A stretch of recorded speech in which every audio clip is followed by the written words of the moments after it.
ناظرین، حضرت صالحہ علیہ السلام کی اونٹنی کی ایمان افروز داستان ہے۔ یہ وہ زمانہ تھا جب عرب میں قوم سمود کا ڈنکا بجتا تھا۔ یہ لوگ زیادہ تر کھیتی باڑی کرتے تھے۔ اللہ تعالیٰ نے ان کی زمین کو بڑی زرخیزی عطا کی تھی۔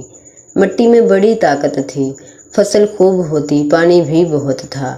لوگوں نے کنویں کھودے ہوئے تھے۔ دراصل یہ اپنے وقت کے بہترین انجینئر تھے۔ ان کے محلات، قلعے اور مکان ان کے ہنر کا منہ بولتا ثبوت تھے۔ میدانوں میں بڑے بڑے محل تو ہر زمانے میں بنائے جاتے ہیں، لیکن قوم سمود کا حیران کن ہنر پہاڑ تراشنا تھا۔ یہ لوگ کسی مناسب پہاڑ کا انتخاب کرتے، پھر اسے تراشنا شروع کر دیتے، یہاں تک کہ پہاڑ میں مکان بنا ڈالتے۔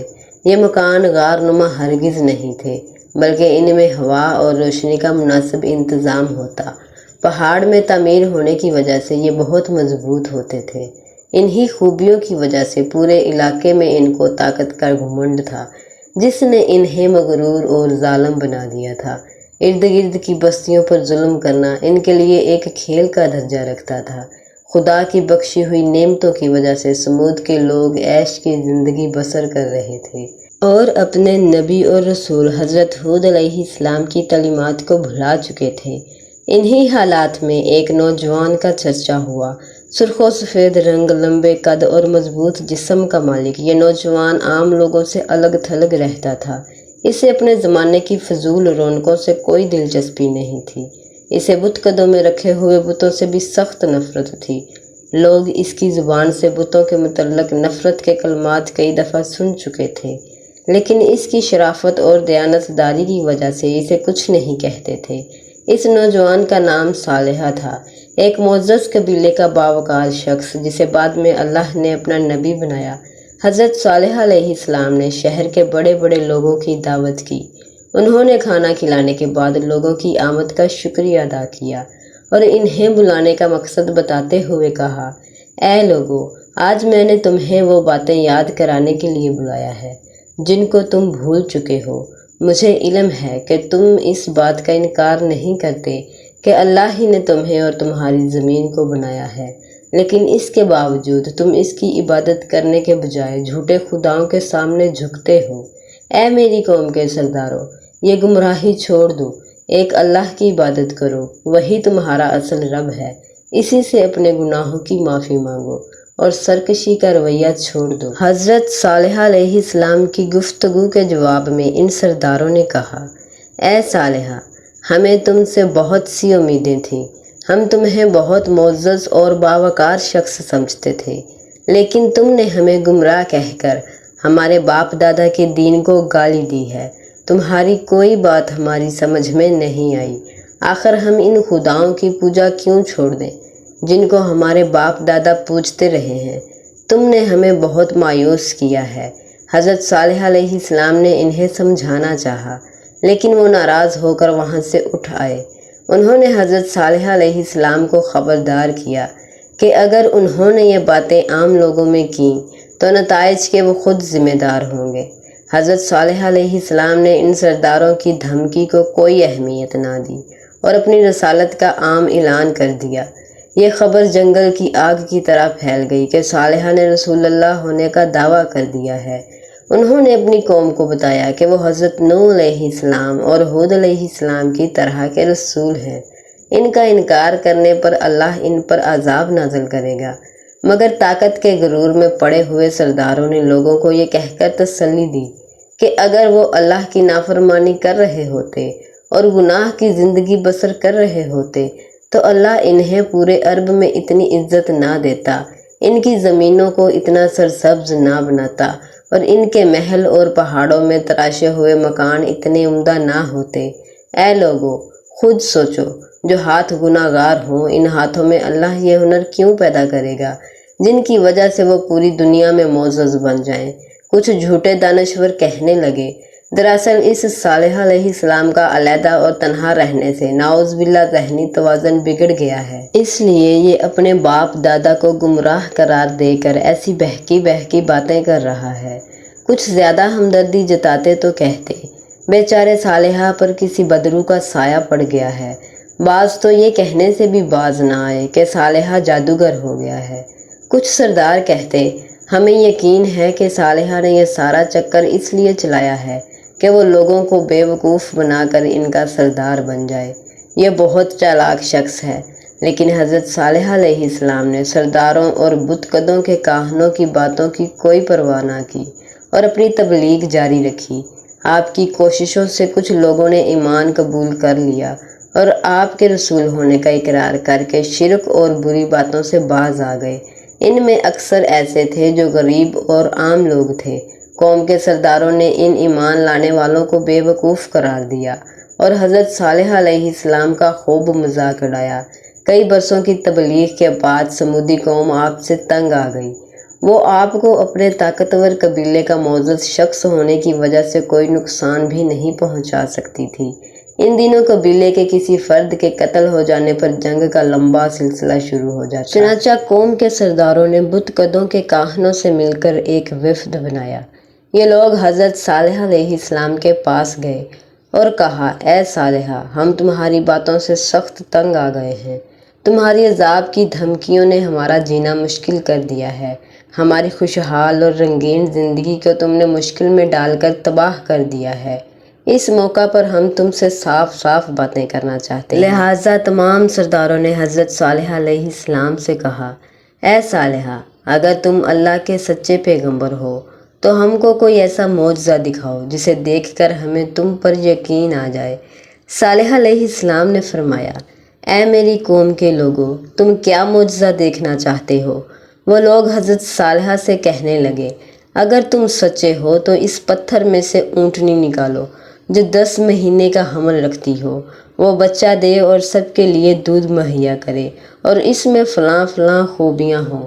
حضرت صالحہ علیہ السلام نے اللہ کے حضور گر گڑا کر دعا کی۔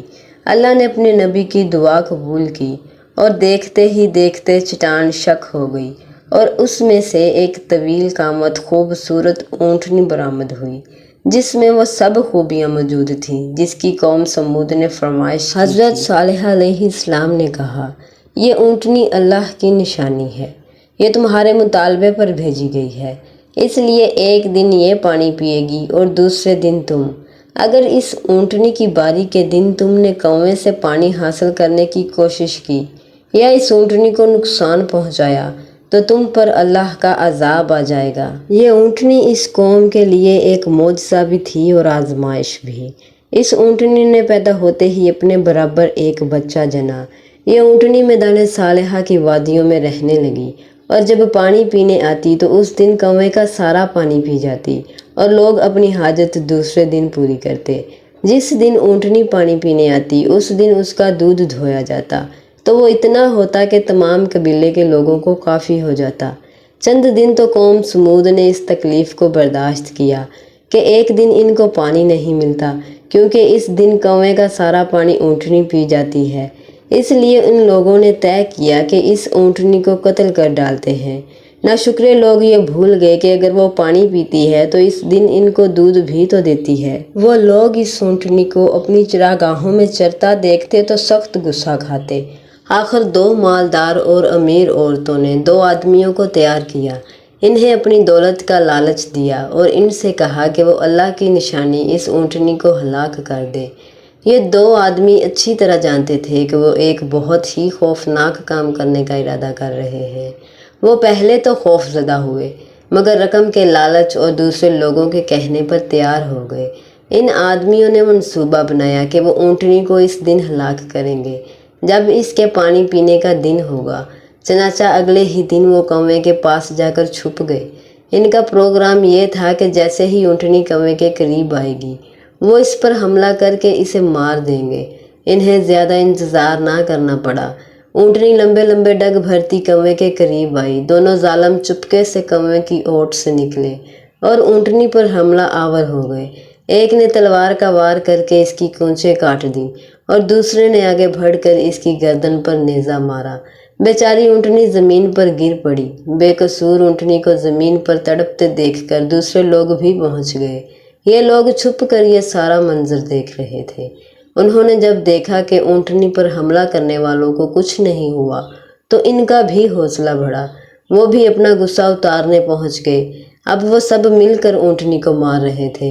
اونٹنی کو مارنے والوں کو رشوت دینے والی عورتیں بھی یہ منظر دیکھ رہی تھیں۔ ان سب نے خوشی کے نعرے لگائے اور حضرت صالحہ علیہ السلام کا مذاق اڑایا۔ وہ کہہ رہے تھے کہ اے صالحہ، ہم نے اللہ کی نشانی اونٹنی کو قتل کر دیا ہے اور ہمیں کچھ نہیں ہوا۔ یہ بیوقوف لوگ نہیں جانتے تھے کہ انہوں نے اللہ کی دی ہوئی مہلت کو اپنے ہاتھوں سے ختم کر لیا ہے۔ حضرت صالحہ علیہ السلام تک یہ خبر پہنچی تو آپ کی آنکھوں میں آنسو آ گئے۔ آپ نے فرمایا کہ اب قوم سمود کی مہلت ختم ہو گئی ہے۔ ان لوگوں پر 24 گھنٹوں کے دوران ایسا عذاب آئے گا کہ ان کی بستیاں عبرت کا نشان بن جائیں گی۔ حضرت صالحہ علیہ السلام کی یہ بات جب اونٹنی کے قاتلوں تک پہنچی تو وہ بہت خوف زدہ ہوئے، لیکن معافی مانگنے کی بجائے انہوں نے حضرت صالحہ علیہ السلام کو شہید کرنے کا منصوبہ بنایا۔ 9 قبیلے اکٹھے ہو گئے اور ہر قبیلے سے ایک ایک جنگجو منتخب کیا گیا اور فیصلہ ہوا کہ رات کو حضرت صالحہ علیہ السلام کے گھر پر حملہ کر کے ان کا قصہ پاک کر دیا جائے گا، نعوذ باللہ۔ انہوں نے ایک دوسرے سے وعدہ لیا کہ حضرت صالحہ علیہ السلام کو شہید کرنے کے لیے سب قبیلے ایک دوسرے کا ساتھ دیں گے۔